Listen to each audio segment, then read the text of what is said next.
Ça là, c'est une prison et ça, ce sont des youtubeurs.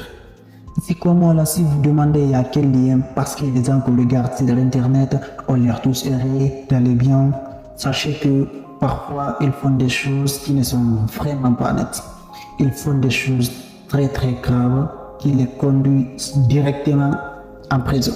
Donc si vous ne voulez rater aucune histoire, restez avec moi aujourd'hui. On va voir qui sont ces youtubeurs qui ont fini en prison et abonnez-vous. Et quoi de mieux de commencer par Sniper Wolf et son braquage à main armée. Mais c'est bien réel. En 2011, elle poste des vidéos de gaming sur YouTube et depuis plus de 10 ans, elle est l'une des plus grosses youtubeuses de la plateforme avec plus de 30 millions d'abonnés. Mais tout va s'arrêter en 2015. On apprend dans sa vidéo Mon histoire avec la prison qu'elle a passé plusieurs jours en case et qu'elle aurait pu en passer beaucoup plus. Parce qu'un soir, dans un supermarché de sa ville, elle est attrapée par un agent de sécurité qui l'accuse d'avoir volé un article. Il lui attrape son sac sous la panique et le repousse de toutes ses forces. Elle s'enfuit vers sa voiture avant de rouler de toute vitesse pour rentrer chez elle. Elle rentre sous la panique, mais quelques jours plus tard, la police toque à sa porte et lui explique qu'on a pu la retrouver grâce aux caméras de surveillance. Toute cette histoire va la conduire en prison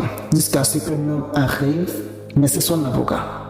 Il va bientôt retourner l'intégralité du document avant qu'il se rende compte qu'elle a été poursuivie pour un vol à main armée. Mais Sniper Wolf n'a jamais dit qu'elle n'était armée. Elle commence à se paniquer en pensant que c'était un piège et qu'elle est innocente. Elle perd pour sa famille, pour sa vie, pour sa carrière sur YouTube.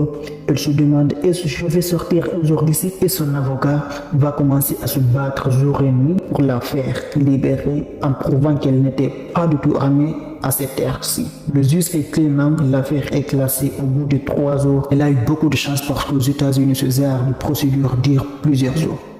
Mais Sniper Wolf va très vite regoûter la prison parce qu'elle va retourner en prison pour une affaire assez bizarre. En pleine nuit, ses voisins vont entendre des hurlements et ils vont décider d'appeler la police. C'est un Sniper Wolf. C'était juste une dispute de couple et l'affaire va par chance encore une fois, après avoir été gérée par un bon avocat, être classée sans suite.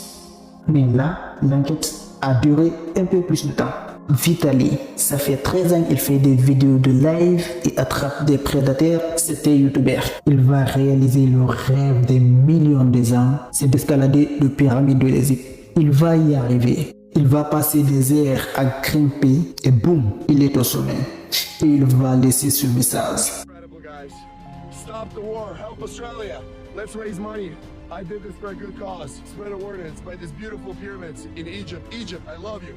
No disrespect to you. Mais il ne savait pas que la police l'attendait en bas. Il descend directement à la case. Il va passer 5 jours de prison en Égypte. Et le youtubeur espagnol a été condamné plusieurs jours de prison avec une amende très élevée de 5 chiffres pour un truc horrible. Très horrible. Il remplaçait la crème du Oreo par du dentifrice et donner ça à un parent, à un pote. C'est marrant, ça fait des vies, tout le monde est con. Sauf que Résident est allé trop loin en donnant du Oreo à un SDF. Dès la sortie de sa vidéo, c'est l'internet tout entier qui va se lasser dans les commentaires. Et pour justifier son acte horrible, Résident va réagir dans son coin en déclarant que c'était pour son bien parce que ça va lui permettre de se laver les dents. Mais la fille du SDF qui lui a poursuivi en justice, le tribunal a voulu faire toutes sortes d'exemples pour dire aux youtubeurs qu'il ne fallait pas faire ça.